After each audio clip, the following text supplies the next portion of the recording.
com a minha bandeira gênero fluido aqui atrás para me dar local de fala em relação a esse assunto, vamos falar de pronome neutro.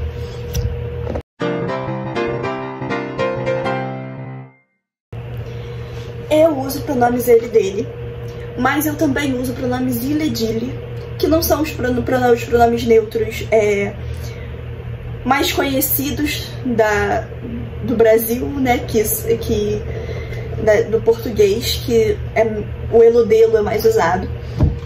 Mas eu acho que uma variedade de neopronomes é uma coisa positiva e que mostra a criatividade e as diversas formas de expressão do ser humano, falando sobre o próprio gênero e palavras com que se sente confortável. Então, eu, como uma pessoa artista, como uma pessoa escritora, eu gosto muito dos pronomes ele, dele, por passarem essa criatividade e a minha identidade fora da norma. Mas o próprio ele, dele ainda é um tipo de pronome, um tipo de palavra que ainda é muito polêmico por alguma razão. E é um movimento revolucionário o pronome neutro por diversas razões, como a inclusão tanto LGBT quanto feminista, como enfim, apesar de não ser reconhecido como uma forma de inclusão do feminino, uma forma de inclusão feminista, eu vejo dessa forma. E isso vai ser explicado num texto que eu vou ler desse livro aqui, Como Criar Histórias, da Ursula K. Le Guin, que fala explicitamente sobre os pronomes neutros e toda essa questão. Como eu ando vendo muitos discursos transfóbicos, até por causa da eleição do Trump nos Estados Unidos, o que originou vários discursos de ódio nas redes sociais por causa da falta de monitoração e todo esse movimento mundial de extrema-direita. Eu acho que é um bom momento de trazer esse trecho pra cá. Eu li recentemente, eu comprei esse livro ontem, então eu tô devorando, porque eu tô numa fase bem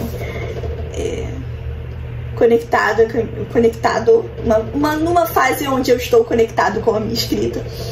Ler esse texto de uma autora renomada e que contempla essa discussão tão atual foi uma coisa que me marcou bastante, então eu queria dividir com vocês.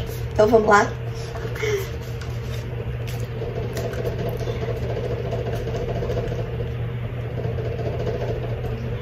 E aqui está um exemplo de violação deliberada de uma falsa regra. Falsa regra. O pronome genérico em inglês é ele, he. Violação. Uma pessoa de cada vez leia seu, their, texto em voz alta, que seria a person at once, read their text out loud. Então seria o uso do their ao invés do he. Do they ao invés do he, na verdade. Isso é errado, dizem os valentões da gramática, porque cada pessoa está no singular, mas o pronome their é plural. Mas Shakespeare usou their com palavras como todo mundo, alguém, uma pessoa, assim como fazemos todos quando falamos. E aí dá o exemplo de é o suficiente para fazer qualquer um, anyone, perder sua, their, razão, disse George Bernard Shaw. Os gramáticos começaram a nos dizer que isso era incorreto ao longo do século XVI ou XVII. Foi quando eles também declararam que o pronome ele, he, inclui ambos os sexos, como em se alguém precisa de um aborto, ele deve ser obrigado a dizer a seus pais. O meu uso de their é socialmente motivado e, se você quiser, politicamente correto. uma resposta deliberada à proibição social e politicamente significativa de nosso pronome sem gênero por parte dos legisladores da língua que impõem a noção de que o sexo masculino é o único que conta. Eu sistematicamente quebro uma regra que considero não apenas falsa, mas perniciosa. Sei o que estou fazendo e por quê. A Úrsula aqui está falando especificamente do inglês, mas isso também acontece no português, como já está dizendo na nota aqui da edição brasileira pela Seiva. Na língua portuguesa ocorre o mesmo. O masculino é considerado semântica e morfologicamente o gênero não marcado, ou seja, designa tanto elementos do gênero feminino como do masculino. Essa utilização genérica do masculino tem sido contestada por meio de propostas como a linguagem não binária de gênero. Então aqui tem a explicação do porquê eu acho que isso também é uma discussão feminista, porque é intrinsecamente feminista você não querer que um único gênero, um único sexo que importa seja o masculino. Isso traz um apagamento da mulher, tanto quanto traz um apagamento das pessoas queer, das pessoas LGBT, das pessoas não binárias. Então eu quero trazer esse texto para vocês. Quis trazer, né? Porque eu acabei de trazê-lo.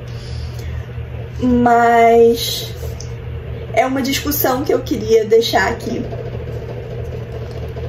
E eu espero que vocês tenham gostado, espero que tenha te feito pensar sobre o assunto.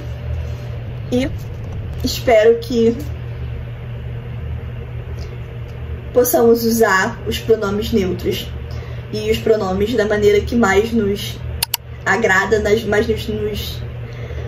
mais conversa com a nossa experiência de identidade. Tchau!